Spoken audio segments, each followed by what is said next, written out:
హల్లెలూయా! దేవునికి స్తోత్రం. దేవుడైన యేసు ప్రభువారు ఈరోజు మనకు పరిశుద్ధ గ్రంథం నుంచి ఇస్తున్న వాగ్దానము మత్తయి సువార్త 18వ అధ్యాయం 19వ వచనం 20వ వచనం. మరియు మీలో ఇద్దరు తాము వేడుకొను దేనిని గూర్చి అయినను భూమి మీద ఏకీభవించిన ఎడల అది పరలోకమందున్న నా తండ్రి వలన వారికి దొరుకునని మీతో చెప్పుచున్నాను. ఏలైనగా ఇద్దరు ముగ్గురు నా నామమున ఎక్కడ కూడి ఉందరో అక్కడ నేను వారి మధ్యన ఉందునని చెప్పెను. సో ఈరోజు వాగ్దానం కనుక చూసుకుంటే మనకు ఏం తెలుస్తుందంటే మనము ఇద్దరు ముగ్గురము ఒక అగ్రిమెంట్ మీదకి వచ్చాము. అంటే like some people or some anything మనం అందరము ఒక అగ్రిమెంట్కి వచ్చాము అంటే అది తప్పక నెరవేరుతుంది. ఎందుకంటే దేవుడైన యేసు ప్రభు వారి సంకల్పం అనేది మనతో ఉంటుంది. దేవుడైన యేసు ప్రభు వారు మనతో ఉంటారు కాబట్టి తప్పక ఆ పర్టికులర్ థింగ్ ఏదైతే మనం అగ్రిమెంట్ అవుతామో అగ్రి అవుతామో అది తప్పక నెరవేరుతుంది. సో ఒక ఎగ్జాంపుల్ చూద్దాం. ఏంటంటే మనము మన బ్రెయిన్లో ఒక పని చేయాలనుకుంటూ ఉంటాము. అంటే మన మనసు మనకు చెప్తూ ఉంటుంది ఏదైనా ఒక పని చేయాలి అని. కానీ మనము ముందుకు పడి చేయలేకపోతుంటాం. అప్పుడప్పుడు అంటే ఏదైనా భయం వచ్చో లేదంటే ఒక బద్ధకం అనిపించో లేదంటే చేయి లేపలేకపోవడము లేదంటే కదిలించలేకపోవడము సమ్టైమ్స్ అలా అవుతుంటుంది. ఎందుకంటే మనకు విల్ అంతా చెప్తుంది. ఒకవేళ మనం చేయి కదిలించాలనుకుంటున్నా, ఫర్ ఎగ్జాంపుల్ పెరాలసిస్ పేషెంట్స్ ఉంటారు.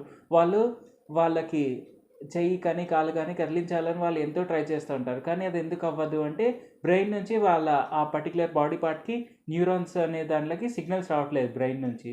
సో అక్కడ ఆ బ్రెయిన్ ఇంకా బాడీ పార్ట్ అనేది అగ్రిమెంట్లో లేవు. అంటే ఆ సిగ్నల్ అనేది రాకపోవడం వల్ల వాళ్ళు కదిలించలేకపోతారు చేతులు కాళ్ళు అనేది. సో సమ్టైమ్స్ మనకు అప్పుడప్పుడు అవుతూ ఉంటుంది. తిమ్మిరి పట్టేసినప్పుడు లేదంటే ఏదో ఒకటి అయినప్పుడు అక్కడ ఆ పర్టికులర్ బాడీ పార్ట్లో న్యూరాన్స్ కొంతసేపటి వరకు స్ట్రక్ అయిపోతాయి. సో సిగ్నల్స్ అనేవి సడన్గా వచ్చినప్పుడు మనకు షాక్ కొట్టినట్టు అనిపిస్తుంది. కొద్దిసేపు అయిన తర్వాత మన బాడీ పార్ట్స్ నార్మల్ కదిలించవచ్చు. సో అది ఎందుకు అంటే పర్టికులర్ పలానా టైం వరకు అక్కడ సిగ్నల్స్ అనేవి లేవు. అంటే అగ్రిమెంట్ అనేది లేదు. సో అగ్రిమెంట్ అనేది లేనప్పుడు కొన్ని కార్యాలు జరగవు. సో కొన్నిసార్లు ఎలాగంటే మనము ఎట్లయినా బ్రెయిన్లో చేసేయాలి అని మనం అనుకుంటూ ఉంటాము. కానీ ముందుకు పడము. ఎందుకంటే భయం వచ్చే ఏదో ఒకటి. అప్పుడు మన చేయి కదలకుండా ఉంటుంది. సిగ్నల్స్ వచ్చినా కానీ అలా స్ట్రక్ అయిపోతాము ఏమైపోతుందో అనే భయంతో. సో అలాగా కొన్ని టైమ్స్లో మన బ్రెయిన్ రెడీగా ఉన్నా కానీ మన బాడీ పార్ట్స్ రెడీగా ఉండవు. సో అది ఎందుకు అలాగా అంటే అది అగ్రిమెంట్ లేదు కాబట్టి. ఒకవేళ అగ్రిమెంట్ ఉంది అంటే తప్పక జరుగుతుంది. అంటే మనము మన బ్రెయిన్లో ఉన్న సిగ్నల్ అలాగే మన బాడీ పార్ట్లో రిసీవ్ చేసుకునే సిగ్నల్ రెండు ఒకేసారిగా సైమల్టేనియస్గా వర్కౌట్ అయ్యాయి అంటే మనం చేయాలనుకున్న పని మనం చేయగలుగుతాము.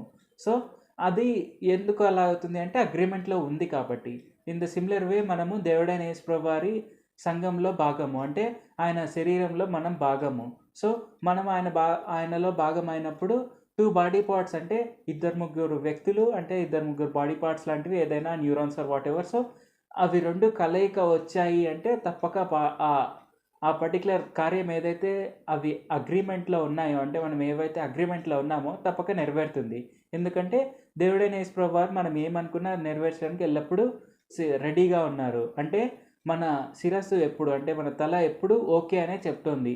అంటే మన తల అయిన దేవుడైన యేసు ప్రభు వారు ఎప్పుడు మనం ఏది చేయాలనుకున్నా కూడా మన ప్రార్థనలు నెరవేర్చడానికి దేవుడు ఎల్లప్పుడూ సిద్ధంగానే ఉన్నారు. సో మనం అగ్రిమెంట్ వచ్చి మనము ప్రేయర్ చేసాము అంటే తప్పక నెరవేరుతుంది. ఎందుకంటే ఆల్రెడీ మన తల నుంచి ఎస్ అనే సిగ్నల్ వస్తుంది కాబట్టి మన బాడీ పార్ట్స్ కూడా అగ్రిమెంట్లో ఉంటే తప్పక నెరవేరుతుంది. As simple as that. So తప్పక మనము ఏదైనా అనుకుంటే అది ఖచ్చితంగా నెరవేరాలి అనే ఆ అగ్రిమెంట్లో విశ్వాసం కలిగి మనం ప్రార్థన చేస్తే అది తప్పక నెరవేరుతుంది. ప్రార్థించుకుందాం. పరిశుద్ధ జీవాధిపతి జీవంగల దేవా యేసయ్య, మాకు మీరు ఇచ్చిన వాగ్దానాన్ని బట్టి మీకే వందనాలు తండ్రి. ఇద్దరు ముగ్గురు ఎక్కడైనా మీకు ప్రార్థిస్తే అది తప్పక అది నెరవేరుతుంది. మీరు వారి మధ్య ఉంటారు, మీరు మా మధ్య ఉంటారు అని మీరు మాకు తెలియపరిచినందుకు వందనాలు తండ్రి. యేసయ్య, అది మేము గుర్తించి తప్పక అగ్రిమెంట్లోనే వర్క్ అయ్యేందుకు సాయం చేయండి. ఎప్పుడూ ఇతరులను కించపరచకుండా ఎప్పుడూ మీ సంఘంలో భాగమైన ఎవరిని మేము హేళన చేయడం లాంటివి ఏవి చేయకుండా అందరం అగ్రిమెంట్లోనే జీవిస్తూ మేము ముందుకు సాగేందుకు సాయం చేయండి. మాకు ఆ స్వభావాన్ని మంచి బుద్ధిని దయచేయండి. యేసయ్య, అలాగే మేము అగ్రిమెంట్లో ఉంటే తప్పక మేము అనుకున్న కార్యాలన్నీ నెరవేరుతాయి, ఇంకా గొప్పగా ఆశీర్వదింపబడతాము అని మీరు మాకు ఇచ్చిన ఆ గ్యారంటీని బట్టి మీకే వందనాలు తండ్రి. నజరేయుడైన యేసు నామములో ప్రార్థిస్తున్నాం తండ్రి. ఆమేన్. Thank you Jesus. దేవుడు మిమ్మల్ని ఆశీర్వదించును గాక.